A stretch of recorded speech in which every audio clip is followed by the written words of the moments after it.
Printing is theft. Printing is a form of financial slavery. And why is it slavery? Because you have no choice.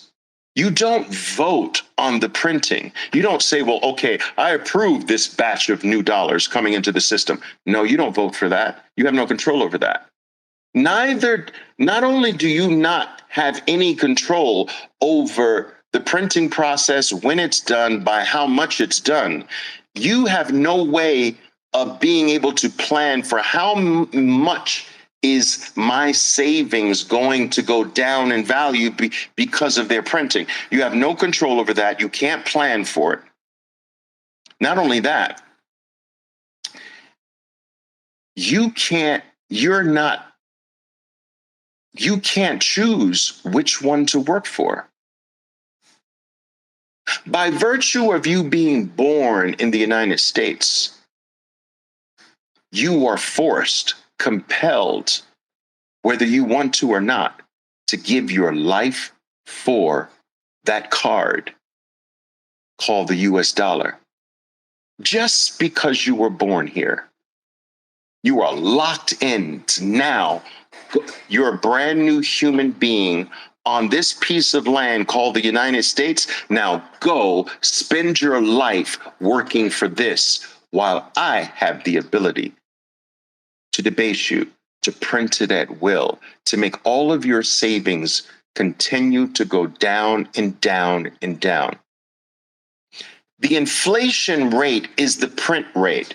If the Federal Reserve wants to say our mandate is for a 2% inflation rate, what it's saying is our theft rate is 2%. We're going to print 2% more supply every year, which means that every other card holder, every other dollar holder is going to lose 2% of their life that they worked for, 2% of their savings, 2% of whatever they own, 2% of the value. But you gave your time for that, and they can press a button and take the time away. Printing is not only theft, it's theft of the most dearest thing of all to human beings, time. I always use this example. I know a Venezuelan professor who told me, he's a professor in a university in Venezuela. This is not now, this was a number of years ago. He told me that, Oliver, I used to be able to work 3 hours, and the 3 hours of my pay earned me enough for a nice steak dinner and a glass of wine. 3 hours, I had to work 3 hours. And the amount of my pay for this 3 hours could afford me a steak dinner with a glass of wine. And he told me that now, today, I have to work 3 weeks for the same steak dinner and the same glass of wine. You see, people, that professor's time was stolen. He was whipped like a slave and said, I know that you used to work 3 hours for this, but now, whip, you're going to have to work 3 weeks and I'll give you this. And then later, you might have to work 5 weeks, whip, and I'll give you your steak dinner and a glass of wine. And the next time, if I feel like it, you might have to work 10 weeks, whip, for the same steak and a glass of wine. That's called inflation. It's a fancy word for theft. And theft of what? Theft of your time. You have no choice but to give your life to a card, to a coupon, to a piece of paper called the US dollar. Some of you have no choice but to give your life for a piece of paper called the yuan, the renminbi, the yen, the peso, the Turkish lira. the Canadian dollar, the Australian dollar. You don't have a choice.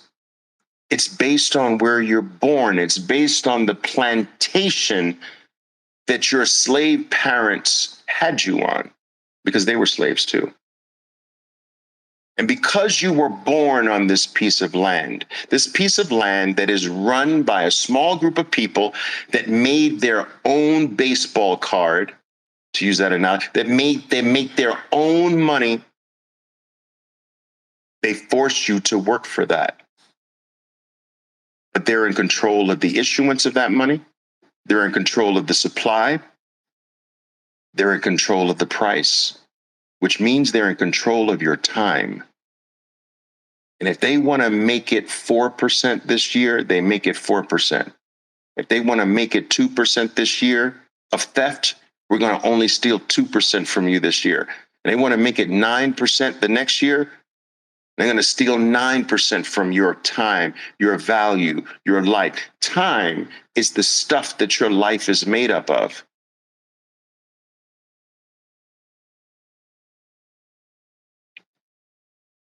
Now, how many people on planet Earth do you think understands money, inflation, and money printing this way?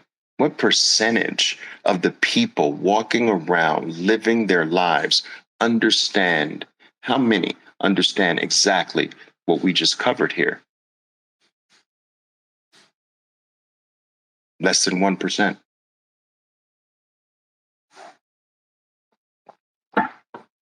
1%. Let's give it 1%. 1% of the entire globe's population understands what we just covered here.